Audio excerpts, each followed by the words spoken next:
Welcome back everyone. Ivara is one of my favorite frames, known for long-lasting invisibility, bypass non-arcane security lasers, make enemies sleep, and even capable deleting a group of high-level armored enemies with bleed explosion. Many Helminth possibilities and potential to put on her, but right now, this is my top picks for her builds. While her third ability is active, we have limited mobility, rolling and jumping are the only movements to stay invisible, but she can move faster while on her dash wire. Also with its augment we can get extra critical damage based on power strength we mod her. While her Artemis Bow is active we can shoot her first ability much faster using Alt Fire key. This is good if we use melee weapon. In survival missions, it's hard to get decent kill per second if we just stay in one spot, especially using dash wire, because the enemies will stay in scattered area. Using her noise arrow isn't solve this issue to lure the enemies in certain area.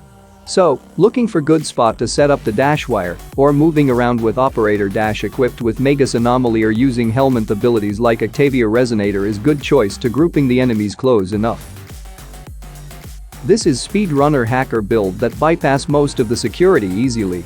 I know there are other frames that can do the job even faster and more efficiently like Limbo or Cloudwalker Wukong. But this video is about best possible builds for her. Next is Melee Critical Booster with Octavia Resonator as a CC ability. Putting 3 Gladiator mods and Arcane Avenger with Combat Discipline Aura mod to boost critical chance even further. I just realized now how good Octavia Resonator is. The enemy near us just blindly follow the rolling ball, even we're not being invisible. With this setup, now we can play Ivara without using her invisible cloak. Also, this is good for grouping enemy together while she is in invisible cloak. Long ago, I used to play a long endurance solo interception arbitration with her. It's less actions and calm. Make sure to stay undetected and spam noise arrow to lure the enemies to a certain place. For easier navigation across the area, don't forget to set up the dash wire arrow, and this Protea dispensary will make sure she no longer worry about energy management issue. This Ash Shuriken build is great for long endurance gameplay against high-level armored enemies. It depends on what weapon we use, whether it's melee, primary or even her Artemis Bow. This build is for primary weapon. I suggest using Tenet Tetra or other explosive launcher to quickly delete group of enemies in large area while on her dash wire. This is for Stropha Heavy Attack build. If you love to see the huge damage number, this Breaching Surge with Stropha Heavy Attack will suit your needs. The intro gameplay is taken before Sister of Parvo's update, so it was before some melee nerfs happening. But the melee nerfs isn't that bad, I have tested it and we still can reach damage cap.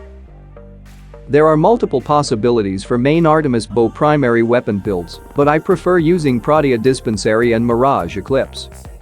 For the Artemis Bow build, it seems using both Hunter munitions and internal bleeding is much better to spread more slash status.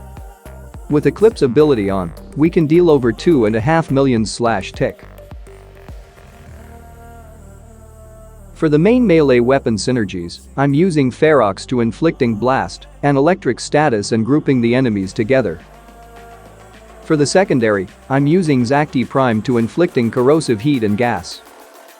For the Stropha, by using this heavy attack and Arcane Avenger, we can instantly reach red critical number. I recommend using Gunblade or thrown melee weapons such as Glaive or Wolf Sledge for easier headshot aiming, and also, she consumes much more energy while she moves and attacking with another melee weapon. This is my main primary weapon build for Tenet Tetra with bonus toxin damage.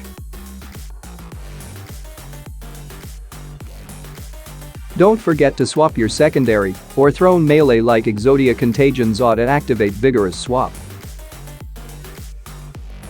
For main Artemis Bow weapon synergies, we can use any primary weapon to put 4 Vigilante mod sets to boost Artemis Bow critical chance. For secondary weapon we can use Zacti Prime or Compressa to disable Nullifier Bubble fast and then throw Exodia Contagion to land finishing explosion. Also, I'm using Contagion Zod to kill spawn acolytes safe and faster. When using main melee combo build in Ivara, I'm not using Swift Momentum Aura mod, combo duration in my melee build. or even using Naram and Faucus School, since the new primary and secondary dexterity arcane can give us the combo duration for the melee instead. For the companion, I'm using Jin and any sentinel primary weapon to put 4 vigilante mods to boost primary critical chance when we using main primary weapon loadouts. And for the rest loadouts, I'm using Immortal Panzer Vulpafillet to spread viral to surrounding enemies, automatically healing from combat discipline or a mod effect, and also, while she's still alive, she even can protect us from lethal damage. That's it for now. Thanks for watching, and see you again next time.